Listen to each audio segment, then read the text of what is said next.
Hello guys, Imperator here. Uh, I want to do not a let's play exactly. I want to talk about um, Total War games in general. We are here in DI mode, playing as Carthage. We are the Hanoi Dynasty. We have some stab modes that remove some public order from the farms. Basically, that's it. Yep. And we have limited number of generals and stuff, whatever. So the point is not to do the let's play. The point is to talk about Total War because rumors has it that they are creating Medieval 3.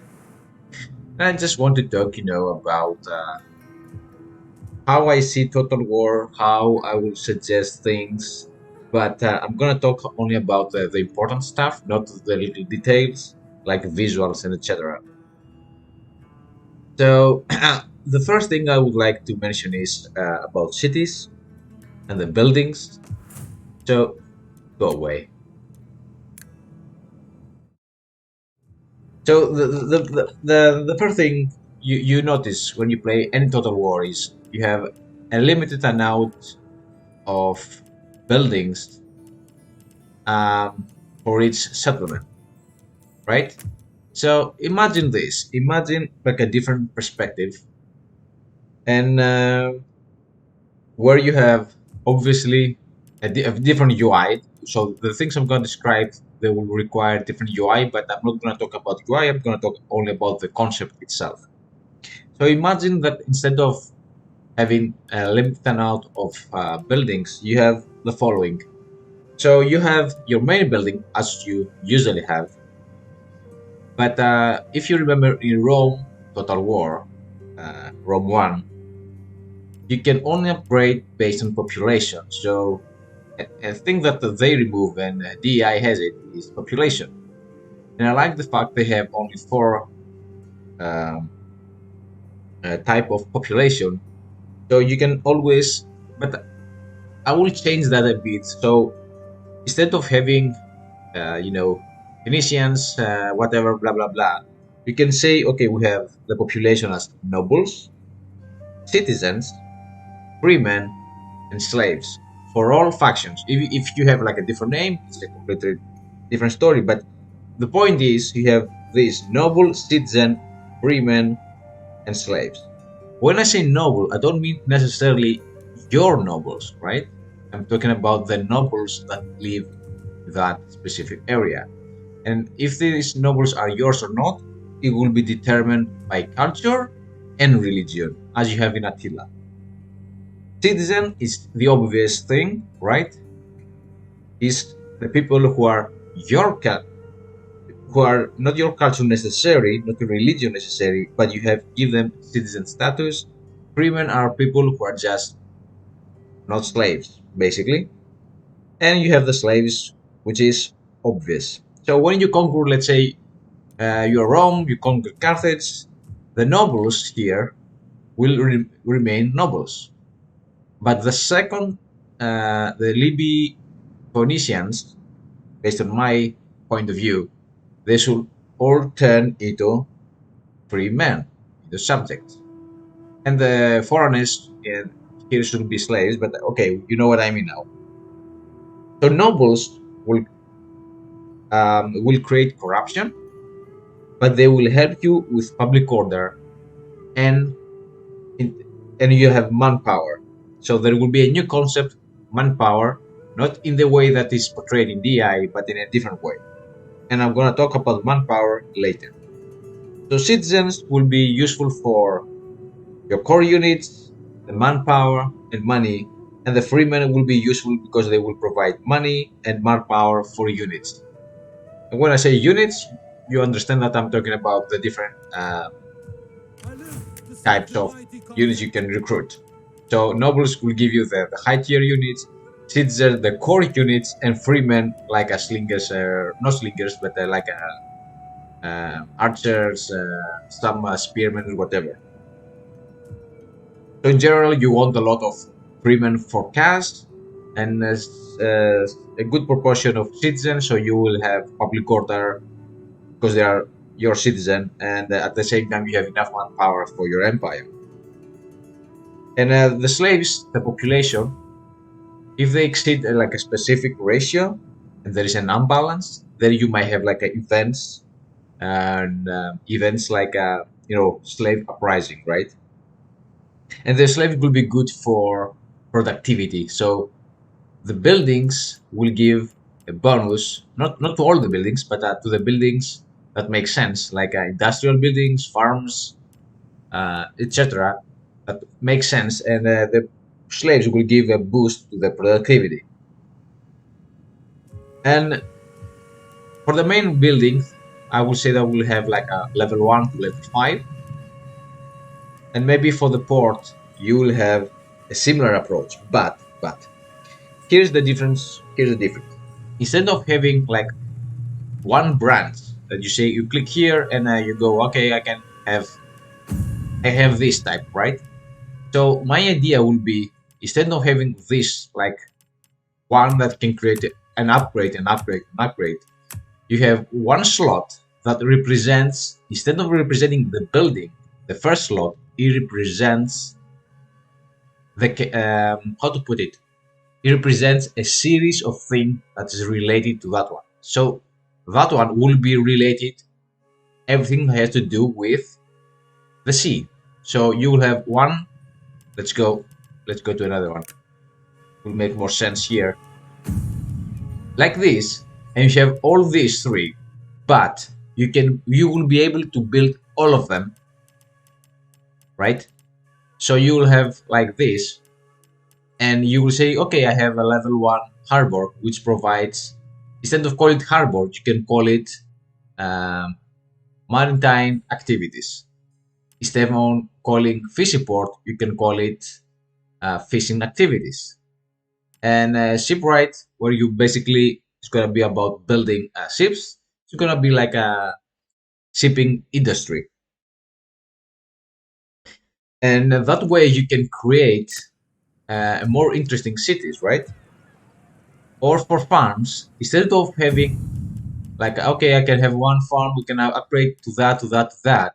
You can say, okay, I can have like here, but I can build everything, and then you can say I can build that again, like a 1, 2, 3, 4, 5. So I can have 5 farms.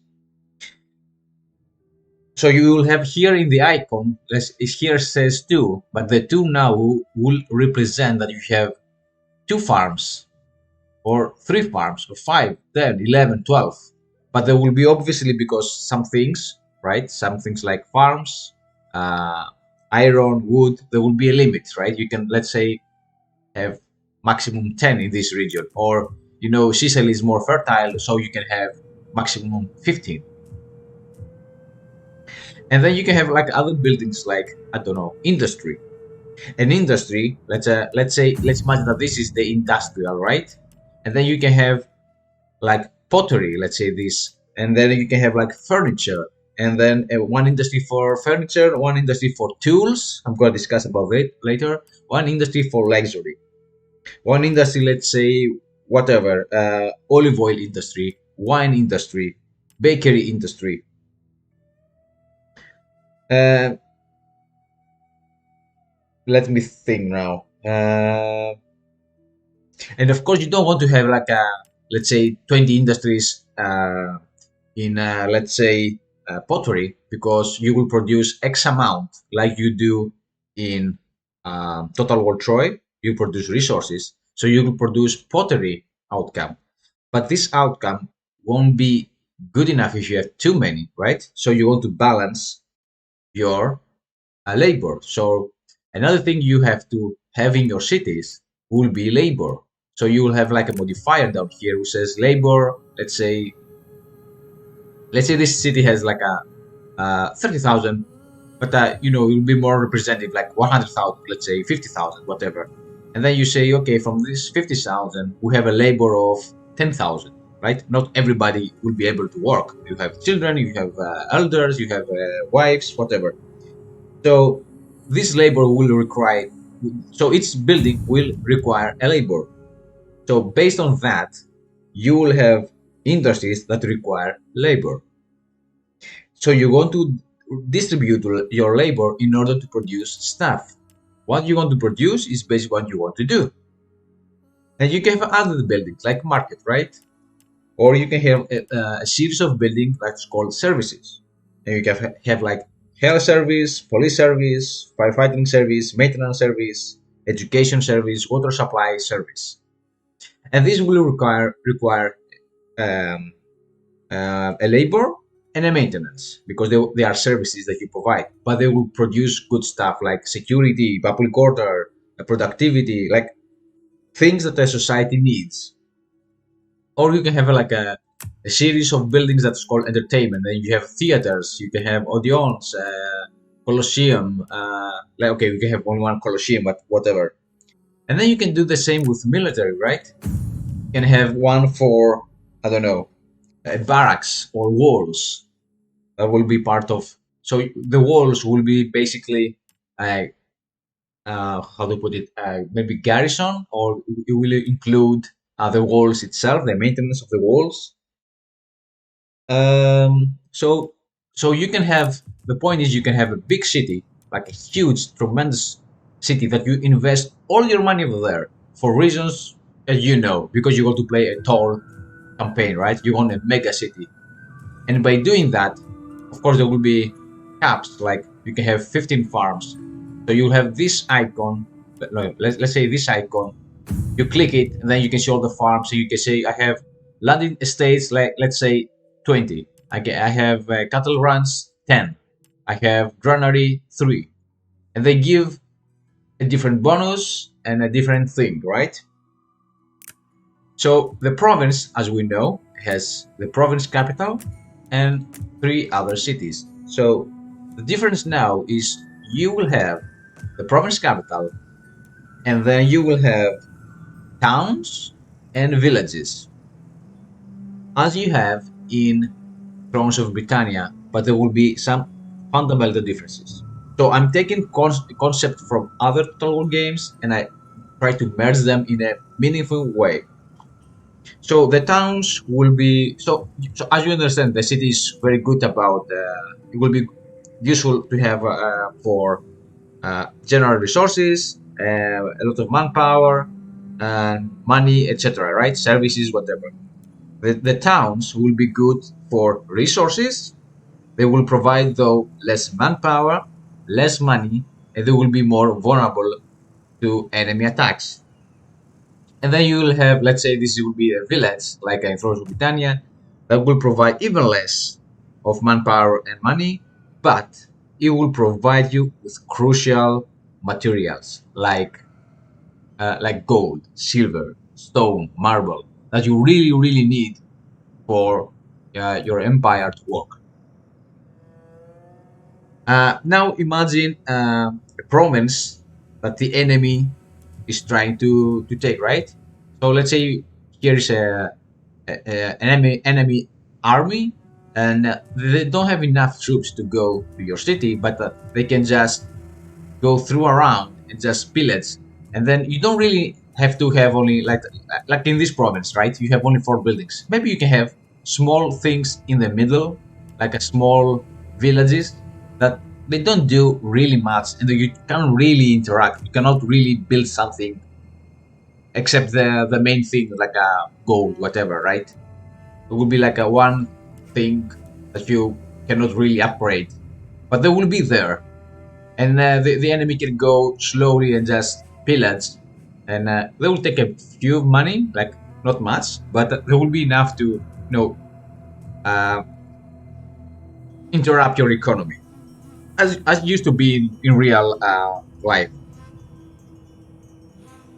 Um, so the main buildings help with capacity, right? So this will be, if you upgrade this, it will help you to sustain more population. Um, and another thing, right? Another thing you can do if you want to go even further beyond, you can say, there will be a modifier down here that will be investment. and that investment will show how much your people, right, how wealthy your people are and how much they can invest in stuff. Let's say your people can by themselves improve. Let's say you have a labor of 10,000 and you have 5% unemployment. Your people by themselves can upgrade this one, right? When I say upgrade, maybe build another one. So you had three, now you have four, you have five. And the good thing will be they pay for it, and you take as a tax rate a percentage, right? And because you didn't invest, you don't take like 100% of the investment, so you take a percentage of that. So it's a good deal, right? They invest, you take something. If you invest 100% of the money, then you take 100% of the outcome. And you want to do that to improve your city, to attract more people, make it more livable for them to live, etc., etc. So buildings, as we said, they have now maintenance. So if you have like a granary, it will have some maintenance, and maybe granary can, instead of giving food, will be good for storing the food. So each city might have a storage, like you have. I think you have that in Aquila, right? How many turns a city can stay without starving. So this concept exists in Total Wars, but they don't capitalize on the way that should work all together, all the good things together. And I mentioned like materials, I mentioned like furnitures, and now you say what do you mean by that? So materials, for example, will be the stuff that you produce from an industry, and you want materials for other industries. Let's say you want materials for naval industries. You want materials for the army to build new equipment. You need materials for irrigation. You need materials for whatever. So this building material will build anything around materials, and it will be an abstract building, right? Um, and in order to build something, as you have in Total War Troy, you have resources up here. Maybe you will not have them up here, but because you will need more resources, and I will describe about that later. So you might need like a for the port. Go to that one. For that one, let's say you need stone, you need wood, you need materials in order to build it, and plus you need the money. And maybe for that one, you just need materials and wood, or maybe for this one you need just materials and wood. What else I had in mind? So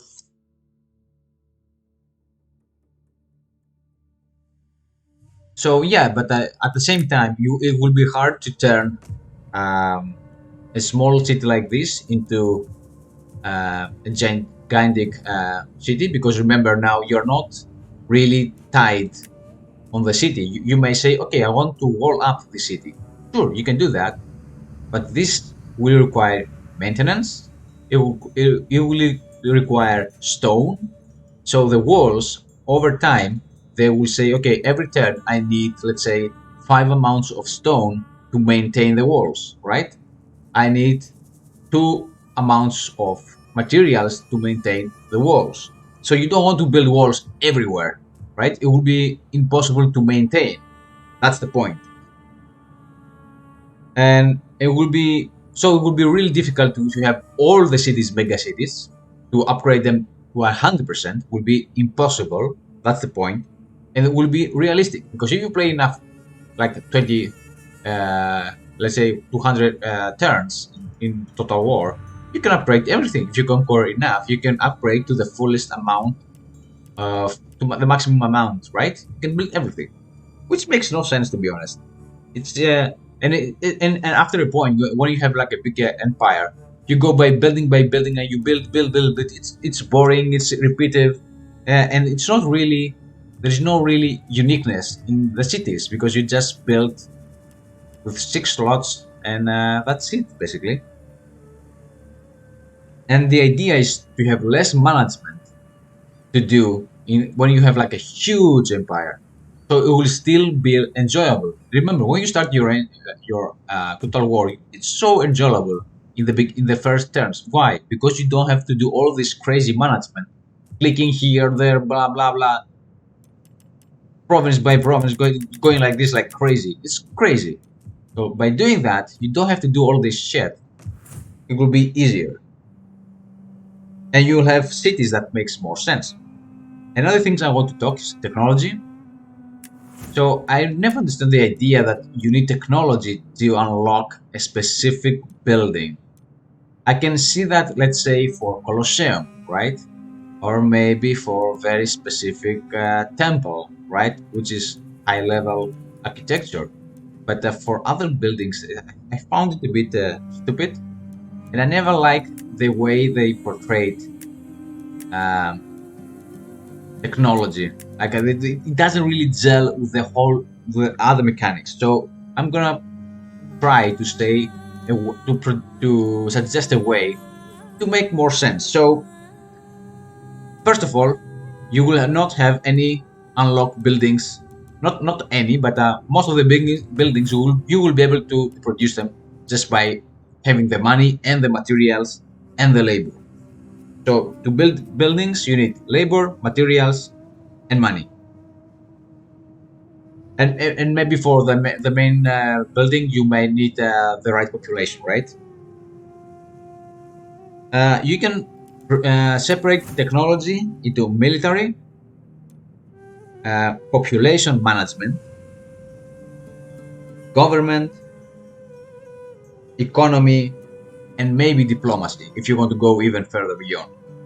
And when I say military, I mean like here you have military and you have three slots, and that military will have like here logistics. It's called maintenance, but we call it logistic because it will affect both land and sea. And if you want, you can separate it, land from sea, no problem. You can have a naval, so the military will have a naval thing and a land thing. So let's say, so if you don't unlock buildings, you might say, okay, what do you do then, right? So let's say for the land thing, you may unlock, let's say you are Romans, you may unlock uh, a special stance, like the fortification.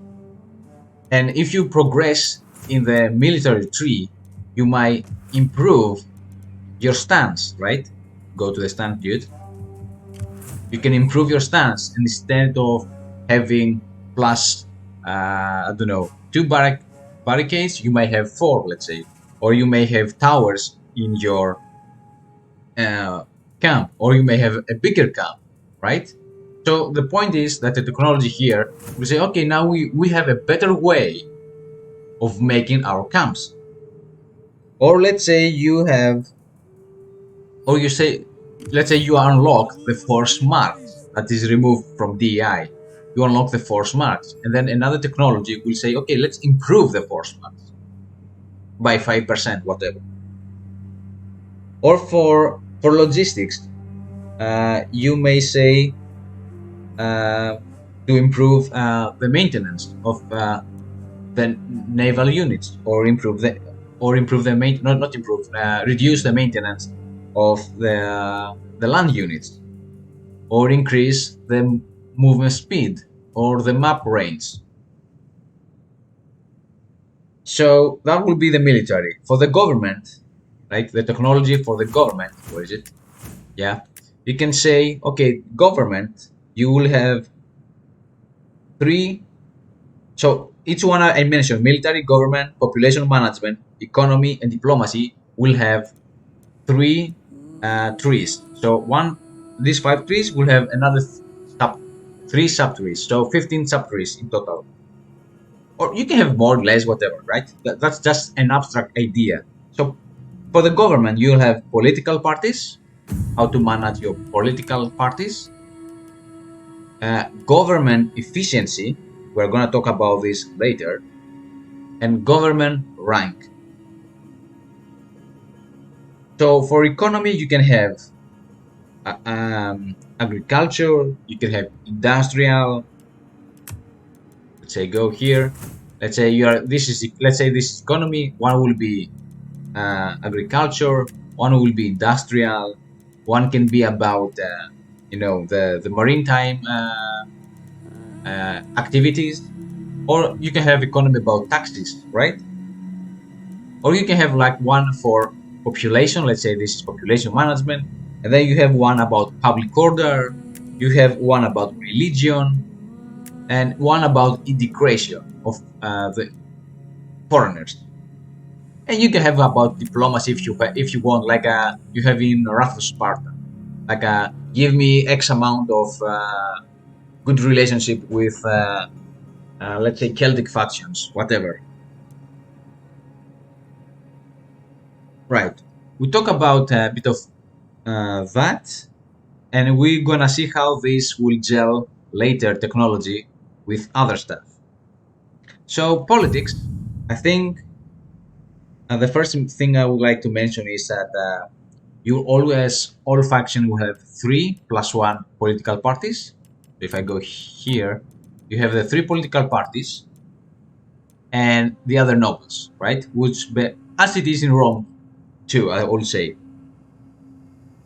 But the main difference will be that you have to deal only with the 3 top couples.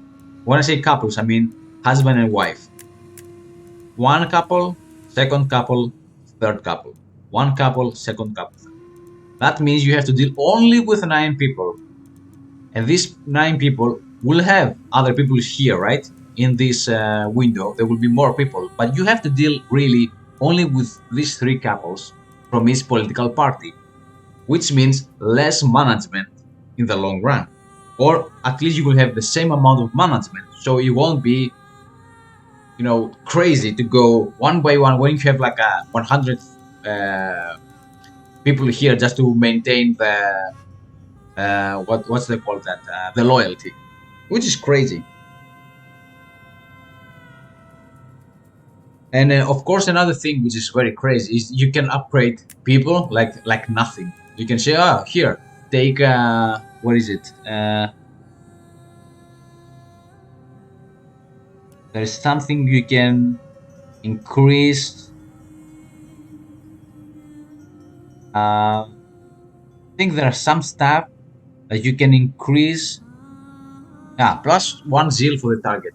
So this is crazy. You can just upgrade all your characters to like 10, 10, 10. This is crazy. So stuff like that should not be valuable. So I think the characters, right? These characters should be generated by the system, and how good they are. So you won't be able to upgrade those people, but you will always be able to interact and upgrade your direct family. And I'll talk about that later. So these people will be auto-generated, uh, and they will come to age when someone dies. The next one will take place, etc., etc. So you will never have less than 9 people here. You will have, as I said, you'll have more people, but the point is that you cannot really interact in terms of making them 10, 10, 10. They will have standard and not unchangeable, but based on their age, their activities. This might change, right? This might change. This might change. This might change, but that will be done by the system, not by you. So these people will have their own agenda. They will have their own ambition, etc., etc. Another thing I think you should have, like you have in Attila, you should have government positions, and I think you should have like 7, let's say 7 positions, and these political parties will seek to fill these positions. But not like in Attila, you have to promote, promote, promote. That will not be the case. You have 7 positions that give faction, that will give government efficiency buffs, and you can just assign anyone you like, right? But these people, if they don't have a position, they will be very displeased. They will be very disloyal. They create corruption, they will create public order issues, might create a civil war, etc., etc. But at the same time, if you give them too much power, they might do that again anyway. And in order to move someone out of these positions, if you give them once this position, you cannot really remove them. You can remove them, but if you remove them, they will be so displeased that it will be not worthy to do it. But let's say they because they have their own ambition, as I said, they might do something that's not good. Let's say they steal money from the treasury, and then you can say, I got you, and now I can safely dispose you from this position. Another thing I would like to see will be to have a court. So you have families, your personal family, your nobles, your government positions, and then you have your court. And your court will be will be people in position that gives you faction-wide buffs, and you can assign them anywhere, and you can assign anyone you like. Let's say you have 5 to 7 positions, and if you give it, like, let's say to give it to one of their families, like one position, they will be very pleased. And these positions can be like naval, military, management, taxes, diplomacy, I don't know, something else. Uh, and that means that each person, uh, and of course, like here, each person contributes to the loyalty, right? So by doing them favors, they contribute to the total loyalty of the family, which makes them be happy.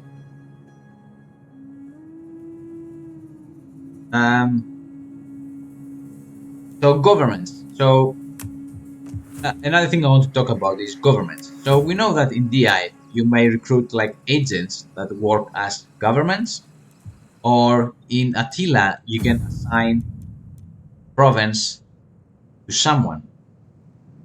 So each province has a government, right? And now you can draw the governments from here. That will be a bit different. So remember, here you might have not only 3, 6, 9, but let's say 20 people here, 20 people here, 25 people here. And as you grow, this will adjust. So the system will adjust. So you won't run out of people. And because you cannot really interact how their attributes work, right? You can say, oh, you are so good at military, or you are so good at I don't know, public order. You will have to be very picky on which one you're gonna choose. Let's say this character is, I don't know, 23, let's say 34 years old, generated by the system, and he has like a 3. He's good at military, but he sucks at administrative. But he's the only one you can really depend, because of his loyalty, to give him a position as a government somewhere. But he will not do a good job, and you cannot do really much about it, as it was in real life, because loyalty is more important sometimes from capability, right? And you have to assign like, well, not you not have to, but you usually want to assign someone as a government. And if you want to go even further beyond, you can say I assign this province one government, and you can assign the small ones to someone else. Or if you want to make it a bit more different, you can say that these people promote their own agenda. Let's say you assign this guy to this province, and he by himself assign the small ones to someone else, and you cannot really do anything about it, because you are not directly control the other people, right? And maybe that way you have less money but more stable empire. And another thing you can do, instead of assigning people from here, let's say you will go here, and there will be a button that says assign a local government. Let's say you conquer, I don't know, you conquer uh, Tanzania, right? You go here and you say local government, and the local government will be a generic AI agent that he's a local. He has random attributes, and he will help you with the public order, but you will give some autonomy, which means less money.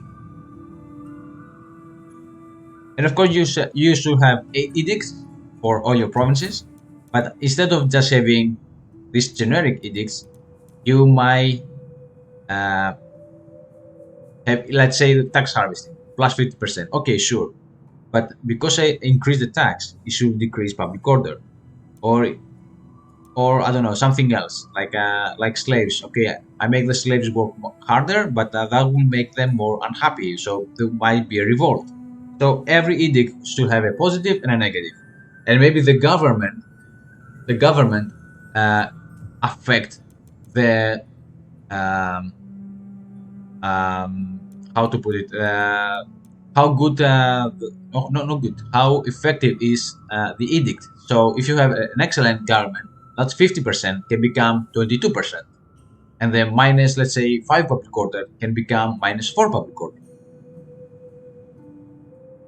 And now, if you remember, uh, also, I think sometimes it's better, instead of just having edicts that apply only to province, you might have an edict that apply to the whole empire, and that edict can only be revoked after 12 turns. So if you apply an edict, let's say taxes too high, then you might have a massive revolt in all your empire. Now, if you remember, I talk about technology, right? And how it can gel with other stuff. Now, I can suggest that technology can gel with politics. For example, you have a technology where public order from governments are reduced by 10%, or corruption is reduced. So let's say that was the government thing, and that was about public order. And then you can say the government, and then you can say, okay, this technology helps me to reduce by 10% the corruption of the government, or it can help me reduce the public order that is caused because of the government. So each character that is not in your family, and when I say family, I only talk about kids, grandkids, and let's say the grandkids if you are live long enough, which is very rare anyway, and your brothers and sisters. That's it. And of course parents. That's it. I'm not talking about cousins of cousins of cousins. No. Only the direct people. So if someone, if let's say he had some brothers here and sisters, uh, they will be not direct. So after they die, they will disappear from here and they will come here in the other nobles. And let's say that something happened or die, these people will return back, and they will be the main part of your family. So that means less management in the long run, and it will make the game more, appealing, at least in my opinion. And you know what? When you try to have everybody like 10, 10, 10, life is not perfect. That makes no sense. Let the game uh, be in a natural way, where city things happens, disaster happens. It's a good thing. It's although it sounds like, oh, I'm gonna have a disaster. Yeah, but that's the spicy thing, right? So characters should have, in my opinion, instead of only three, they should have something about admin, military, politics, and diplomacy skill. So these three should be four. First one should be about military, admin, politics, and diplomacy. And these skills should be from, I don't know, 1 to 10, 1 to 7, whatever. And I think they should have like this about personality. They should have like traits, let's say 5 traits that you cannot change, right? Um, They can have the household, but I think that should be like things that their wife are provide. So not like this that you can actually choose something, but something that your wife uh, is given to you. I don't know. And then you have the skills that you can actually, upgrade. So this thing will be unchangeable. This will be based on your what you want to do, and this will be more important than this one. So a very good character will be more very useful in the long run. So if you remember in Thrones of Britannia, if you played that, you had followers. You had the general, and the general had followers. And let's say one follower gave you movement speed. One follower gave you admin, reduce army upkeep. So here, so how politics are merged with armies and generals. So here, the followers will be people from the parties, or your nobles, or your family. And because they have already their traits and you cannot really affect them, remember they will have a military trait, right? An administration trait. These people will help you in your armies. And maybe you can have maximum 3 to 5 followers. So no more agents. You can have the spies if you want, but if you want to remove the spies, right? Instead of just going back and forth with the spies, a better idea would be, okay, you know what? I want to spy on the Etruscans. Let's say I click here, I click something, says spy, and maybe you can have like a technology about spying capabilities, and then you say, okay, I want to spy this area, and then you click something, you pay, and then you have a chance of succeeding or not, and then maybe you can take some information about this area, not necessarily everything, right? Maybe you can take information about, I don't know, the city, or maybe you take some information about an army that's walking around. Like let's say you have an army here, and you can just see the army for that turn, and then next turn it's blind. You cannot see anything, like here. So you can remove the agents completely. So no agents going around from turn to turn. Less hassle, it's more fun, so you can go like, oh, I want to do that, and you can do that like let's say you have the capability of doing 2 spy activities every 2 turns, 3 turns, whatever. um, as I said about the followers, which basically now are characters from your court, from your character pool, let's say, why you want to have them in your military, right?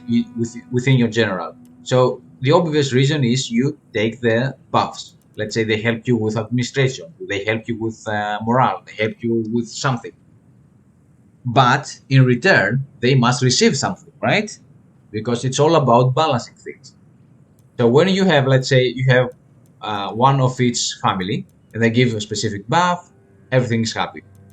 You have to pay them every turn a small amount of money. So having too many followers is not good, especially if they're not good enough. And at the same time, when you loot an army camp or when you loot a city, these people will ask for a percentage of that looting. So let's say you loot 10,000 coins, dinars. They say, okay, I want 10%, I want 12%, I want 9%. And when you loot something, your army should also take a percentage of that looting. Let's say 30%, which was usually the case. 1/3 went to the army, 1/3 to the state, 1/3 to the general. Um, and if you're going to go one further beyond, you can say, okay, if I give any armies, let's say, to this general, who is not in my direct control, he will be an autonomous agent, right? An autonomous general who can recruit, dismiss, and move the armies without me control him directly. And the only thing I could do will be to give him, let's say, a direction. Let's say, I choose the general, and I say to him, go there and defend this settlement. Go there and attack this settlement. I don't know, march over there. But that's it. You just give them directions. You cannot really control them. And the battle, if they go to battle, that will be done automatically, like auto resolve. So that way, you may lose a battle. Otherwise, in Total War, you just win pretty much everything. Let's be honest here. And it's quite, frankly, too boring where you beat everybody and everything. So that way, you might play as Rome, and you have like um, two dictators. No, how they call it? Two chancellors. And one is controlled by you, one is controlled by the AI, and the AI might fucked up, so you have to save the day.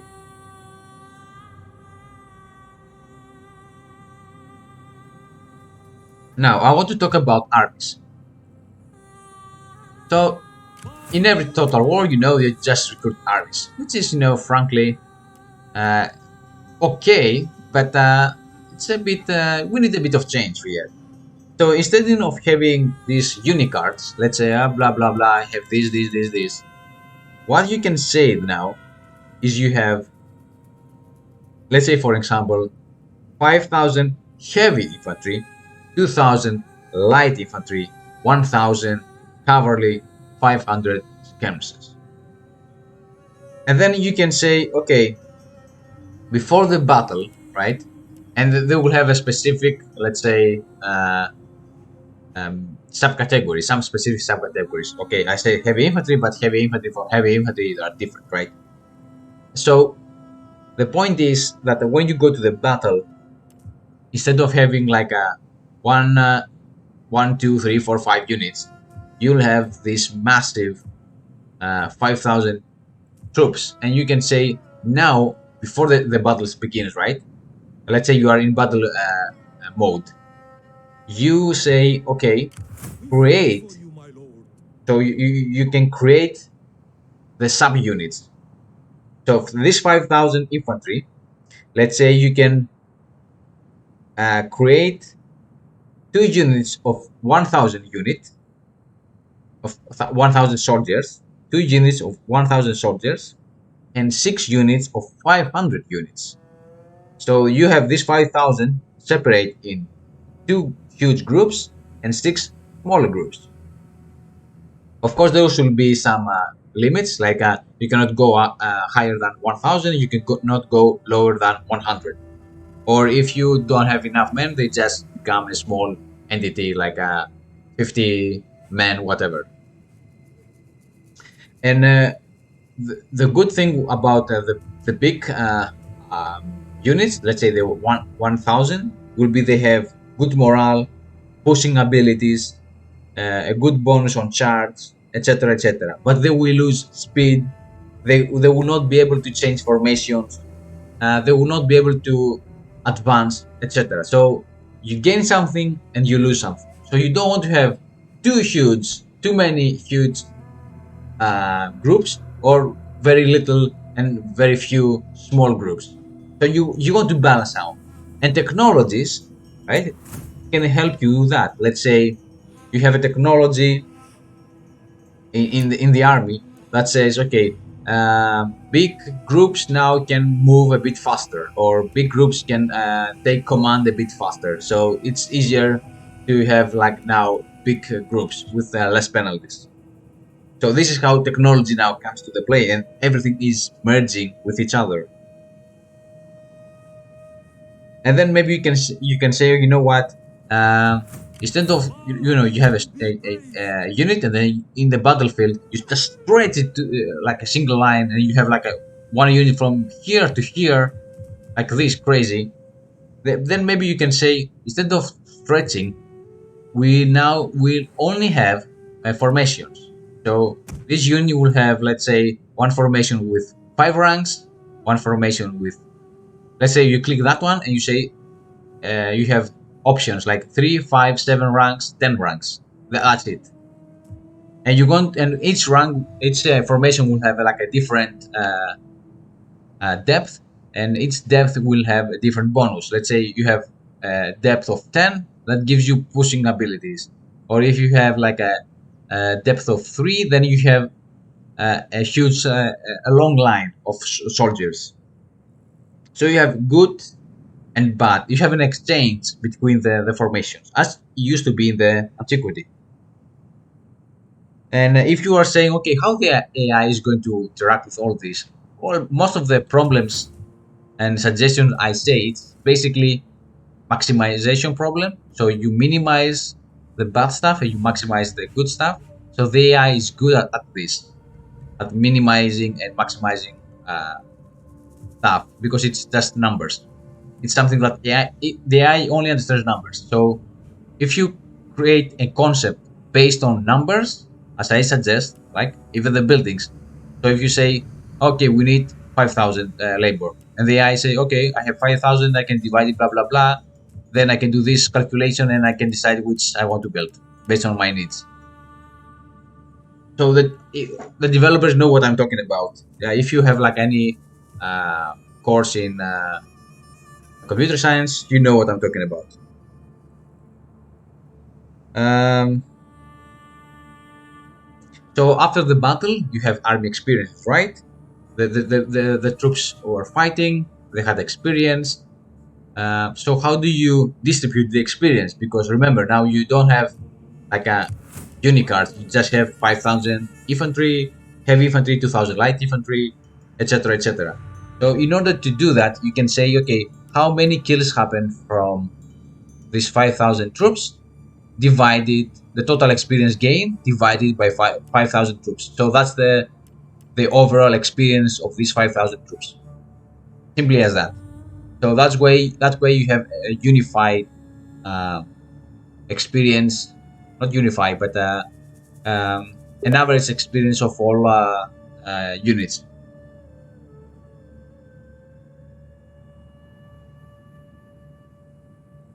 Another thing I would like to talk about, when you occupy things, right, in Total War, it's so boring because you take everything. So it will be great. It will be great instead of just, okay, you can occupy, right, lose, sack, whatever, but instead of taking it, you might say, like in EU4, right, you occupy the province, but you don't take it, and only after negotiation for peace you say, okay, I have occupied these 5 cities, how much are you willing to give me, and we can have a truce for 20 turns and a peace, and then you can take the village, the town, the city, whatever. And in order to take something maybe inside the province, maybe you might have a condition that you need to occupy at least I don't know, the province capital or 25% of the whole province. Otherwise, you cannot ask something from this province.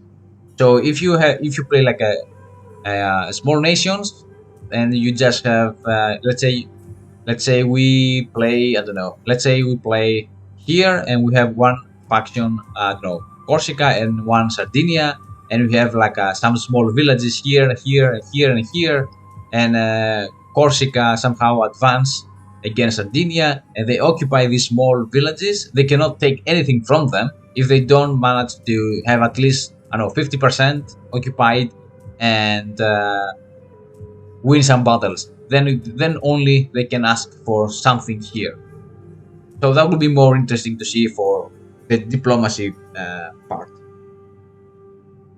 About trade, so usually what you do, right now, if you remember, you have uh, the resources like in Attila. What you can do, you can say, okay, this province requires food. So maybe there will be like a button here that do automatic trading with other AI without going and necessarily say, oh, I want a trade agreement. Well met, friend. Maybe that can happen automatically. And when you assign a trade agreement with a specific function, maybe that will give you both a priority on trading. So let's say they have materials to sell, and you need materials. If you have a trade agreement, that will happen as a priority. So the AI say, okay, I will sell first to you materials, and if I have even more materials to sell, then I will sell to other people. So you have like a deal, sell me first. That's why you need to have a good relationship with your neighbors, so they will sell you first the materials. And otherwise, you can go, let's say, to another faction that you don't have the materials, you don't have the agreement, and they can sell you the materials, but in a higher price. So you want to have these deals with people, but you don't want to have too many deals because maybe you have like a maximum of +5 trade agreements, and maybe you have a technology about mining time that unlocks +1, +2. So there will be caps on limits on how much trade you can do exclusively trades, right? You can trade with everybody, but exclusively, let's say, maximum 5. Um, and then you can say, okay, I'm going to do like one deal, like you do in Attila. Oh, no, not Attila. That you do in Troy. I want to sell. I want to exchange wood for stone, or I want to exchange food for animal products, whatever, for let's say iron, and I will pay for you. Oh, I give you food, you'll give me iron, but I will give you some money as well.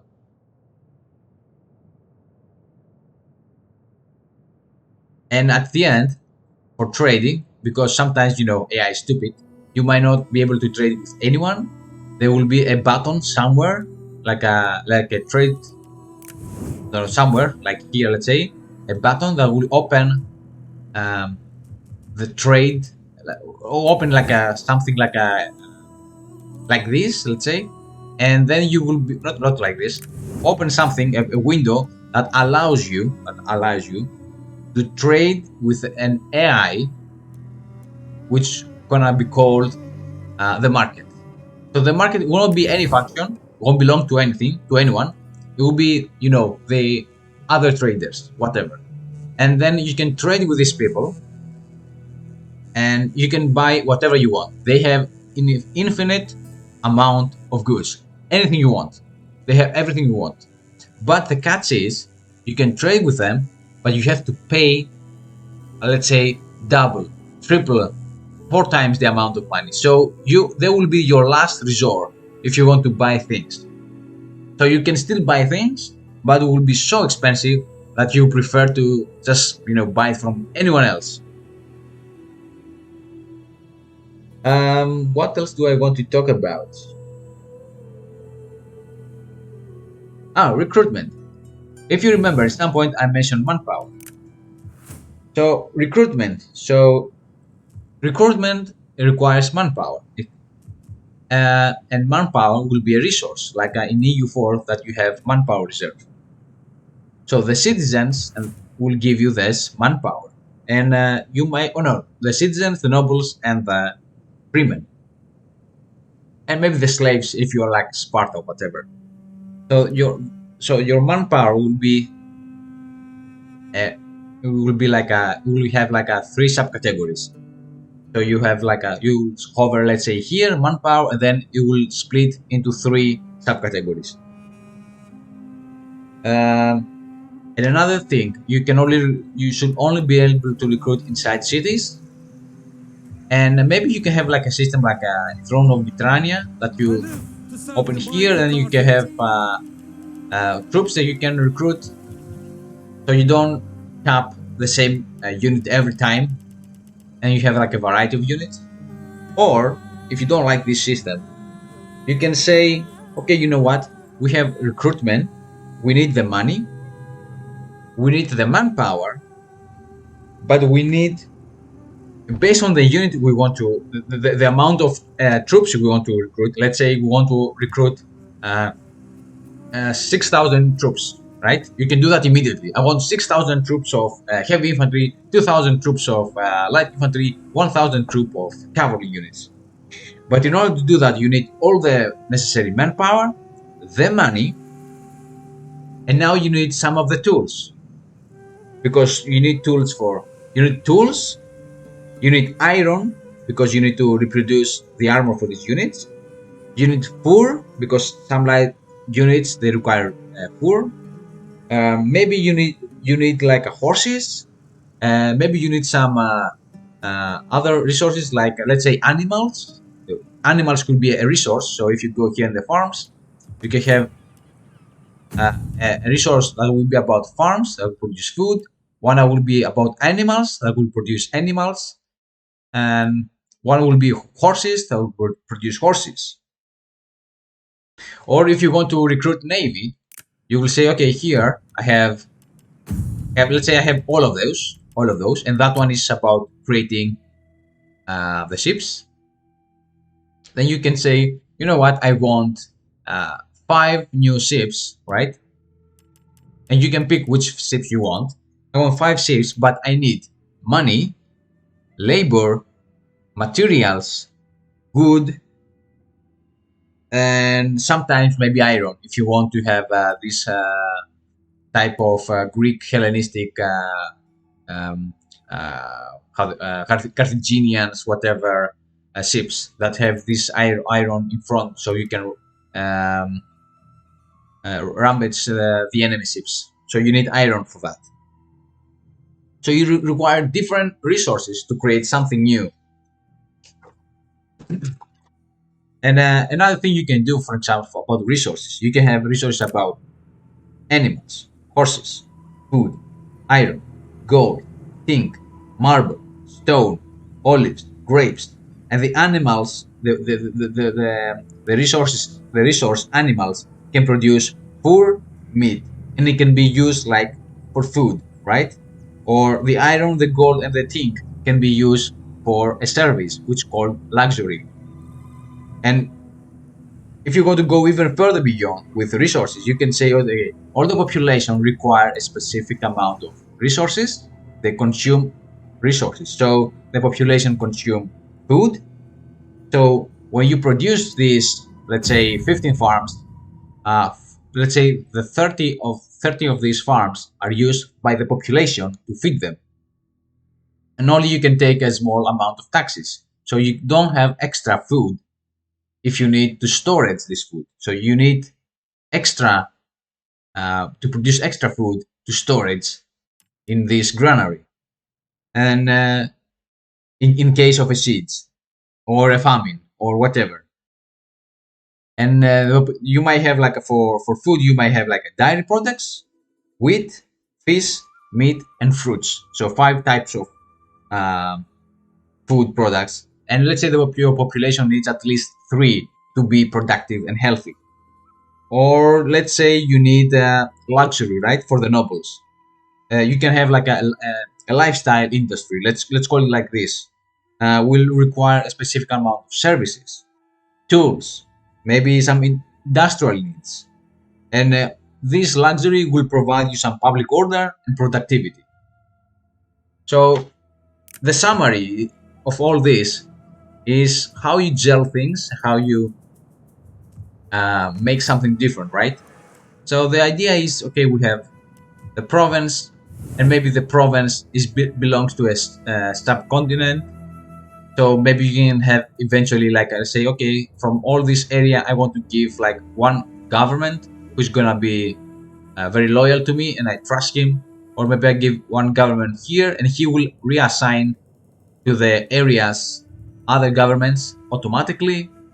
And then each province will have cities, towns, and villages. And in each city, you might have multiple buildings. You might have like let's say 3 Odeons, because this is how Odeons you need to keep your people entertained. You might need like a one library, or you might need 2 markets, or you might need, let's say, 15 landed estates. So you have this one, and here that will say instead of IV, will say 15. And you need like a 4 granaries in case of seeds, so you can maintain enough food in case of a seed. And maybe you have walls in your city, which means you have to pay maintenance, or you have fire services, water supply services, hospital services, which you have to pay to keep the population happy and healthy. And then you need some extra resources like stone, materials to maintain the walls, and you need iron, materials, manpower to recruit your armies. And your armies will have a general, and the general will have followers who will be part of your families and or other people. And if you have followers who have a specific amount of capabilities, will be determined by the system, not by you. So you have different type of skills, and when you are lucky, you have very good companions. You have an excellent campaign, but when your companions suck, you have a very bad campaign, military campaign. Uh, but when you loot something or you take prisoners, they take an amount of money, and with this amount of money, they might become powerful. Then you might have a rebellion. They will have loyalty. They will have corruption. Uh, you will have different types of technology that will, instead of giving us nonsense bonus, they will give you like a bonuses like to the families, to the characters loyalty, to the public order, to the taxes specifically, to the industry specifically. um, you will be able to create mega cities instead of just one city with six uh, slots that really don't do much anyway. And yeah, so you will have resources that are doing something more useful. Population will consume resources, but I don't describe something that's like a completely crazy or doesn't really exist in how they call it in the Total War series. Most of these things exist, but in a way different way, right? So characters exist, followers existed in Thrones of Britannia. You just now pull them from here instead of randomly from somewhere.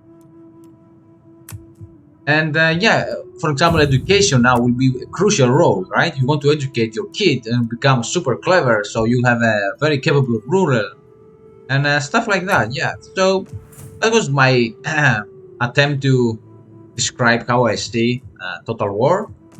And yeah, I don't know if I convinced you enough, but if I do, let me know in the comments. Let me know how you think Total War should be. And yeah, I hope you enjoyed this one. Thank you for watching.